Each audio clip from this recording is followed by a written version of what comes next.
Happy Krishna Janmashtami a few days back. So today I have chosen a verse from the Srimad Bhagavatam. It's in the Canto 11, chapter 15, verse 26. Yata sankalpayet buddhaya yadavamat para pumam mai satye mano yujamsi tata sat samuspasnute.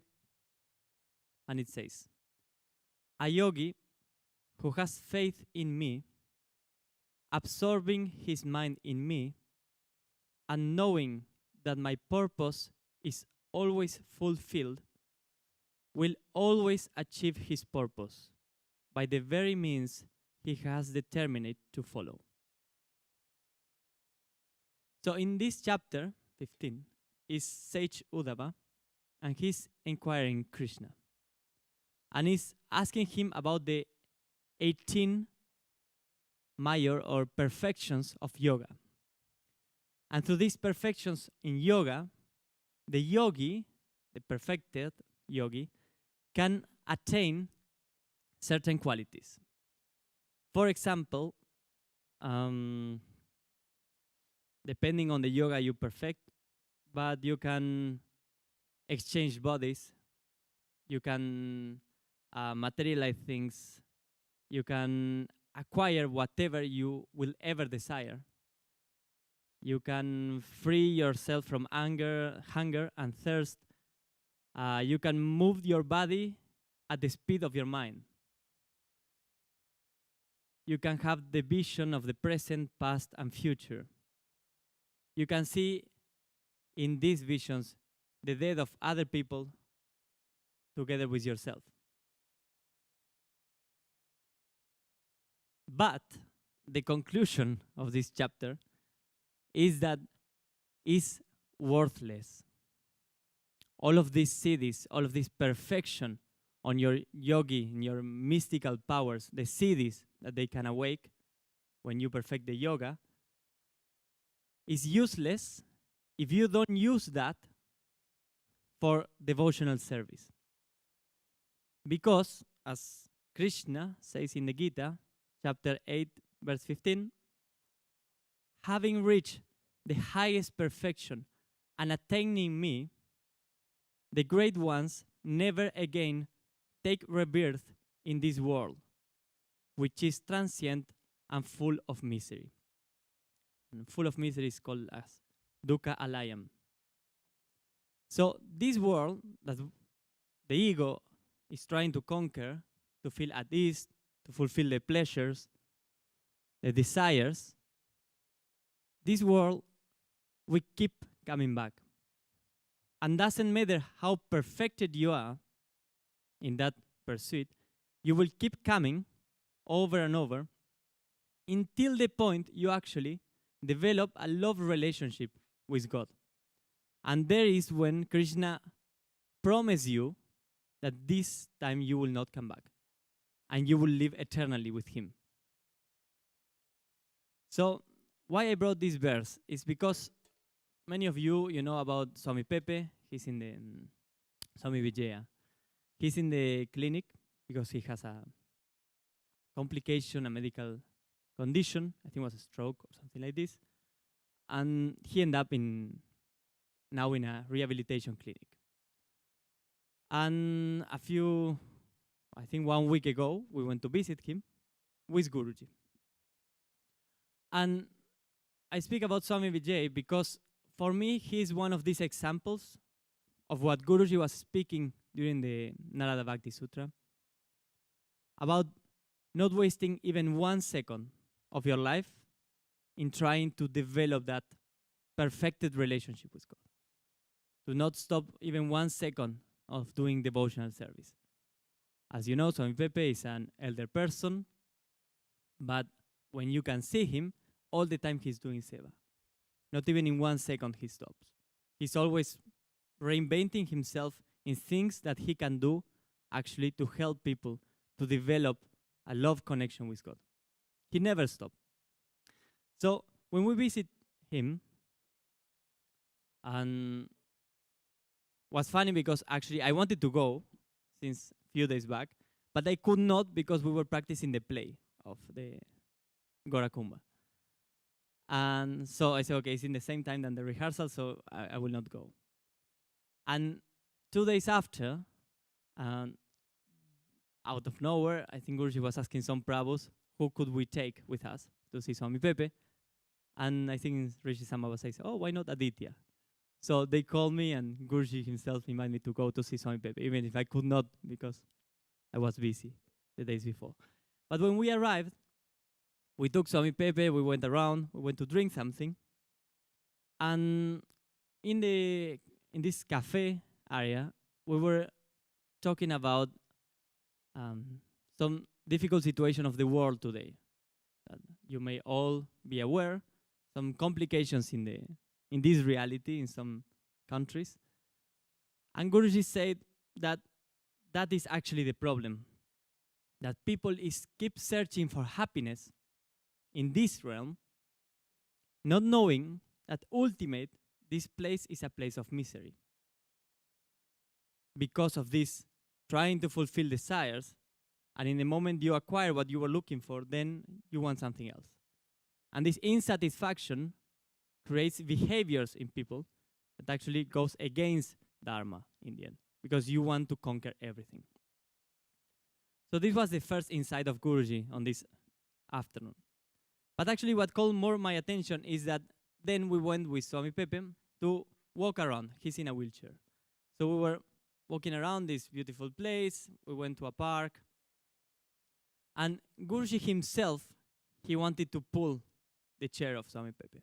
Even if we were going down or going up the hill, Guruji was always willing to carry him. And it was a beautiful scene, how someone, a Swami, that has given all his time, all his life to the service of his Satguru, then is the Satguru himself who is coming to him and carrying him, in the moment he cannot walk and require of someone. And by the end of this gathering, we were seated all together outside of the clinic. And very courageous, a person approached to us. Because he was wondering, what is these people with this tilak and these fancy robes? And he has a tattoo, very big, here in the arm. And I see Guruji, he was next to him, and Guruji was looking at the tattoo on the arm. So Guruji kept looking at him. He was speaking in German. So I asked him, was ist die tattoo? Trying to speak in German with him. And he understood, and he started explaining in German, but thing was Swami Kuru there, and he started translating. And the tattoo was like a hand, a big hand, on top of a very small person. And he says that it means, that tattoo, that for the world, normally you are just someone. But for someone, you are the world. You are everything for that someone. And it was funny because it was this big hand on top of this small man. And Guruji started sharing the story of this man that he used to work in a factory. And after the tattoo, he said, this is related to this story. And he says, it was one time a man in a factory, and he was coming every day to work. And that day in the night, he got locked himself in this fridge, huge fridge, cameras, like a room that is a fridge itself. And he got locked inside.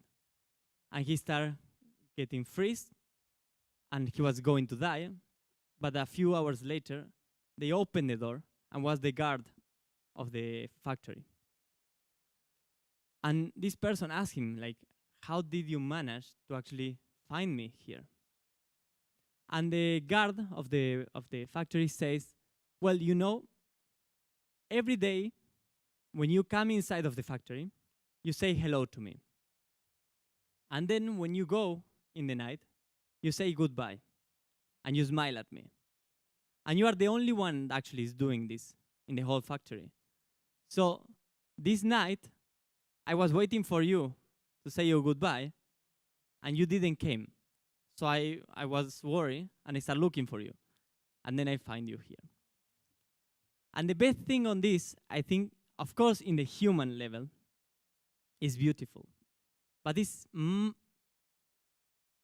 beautiful also in the relationship with the master. Because with time and with experiences, Guruji shows that he is that person, that for him, we are the world.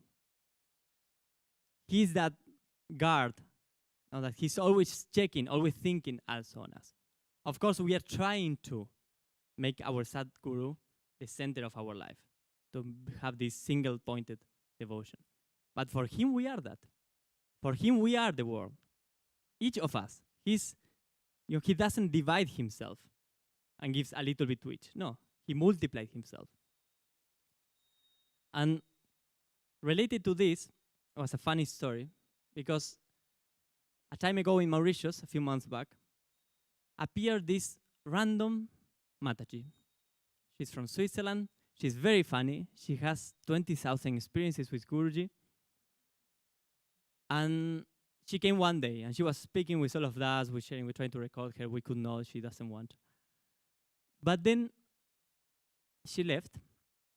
And like a few weeks later, in the middle of a very complicated ritual, a puja, that Guruji is very engaged, and all of us, we are very stressed, she comes to the temple, to the ashram in Mauritius, to the temple.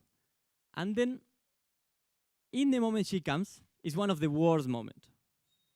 Guruji is behind the curtains. We are all out of the curtains because nobody wants to be there. And in the moment she arrives, she says hello, and she goes straight to what is Guruji's old house, which is his room, his miracle rooms, like where everything started, all his mission, all the miracles started in this small room in his old house. And this Mataji, she's like 60 or something like this. She came and she went straight to Guruji's house. It's very weird. Normally you ask Guruji every time you go to his house. But she came inside and she went directly there. In the moment this happened, like she went inside, like few seconds, 10 seconds later, Guruji comes out of the curtain, walk out, goes inside of his house and meet her. No calling, Guruji has no phone. Guruji didn't see her. He was behind the curtain. And I was amazed. So I was sharing this to Vatsal recently in Guruji's bungalow, in the kitchen. And yeah, you know, this Mataji Mauritius, like such a huge connection you need to have with him, that he answers to you. You don't even need a phone anymore. You know, he's so strong, the connection, that he's answering immediately. And in that moment, Guruji is passing by. And he asks, what are you speaking about? Like me and Vatsal. And I say, yeah, Guruji, do you remember this Mataji Mauritius and this circumstance, this situation that she came in and you just stopped the puja, came out and meet her? And he says, yeah, and so what? And I say, well, it's amazing, no? Such a connection. And he says, why? I'm connected to all. I'm connected to you. I'm connected to everything. There is no difference. And he walks away. Huh? And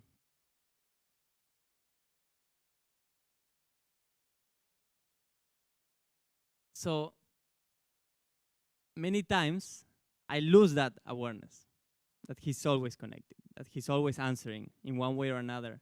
He always finds a way to show you that he's taking care. You know?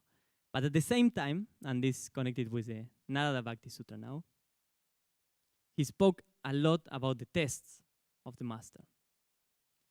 And in the moment of tests, how easily is to forget that actually he is there, he's taking care. and that connection, it feels broken. And during the Narada Bhakti Sutra, something that really caught my attention is when Guruji was speaking about the test, and he also was speaking about the saints and the test that the saints were going through. You know, like recently, have you seen the play Gorakumba? He killed his own child. And even though he kept relying on Vitala. Many saints, many stories, many tests that are far, far away, that if you even think about that, you say, it's too much for me. So Guruji, during the commentaries on the sutra, he said, I'm not asking you to perform this kind of tapasya. I'm not asking you this level of, like, to be a martyr on this. I'm just asking you to transcend your negativity.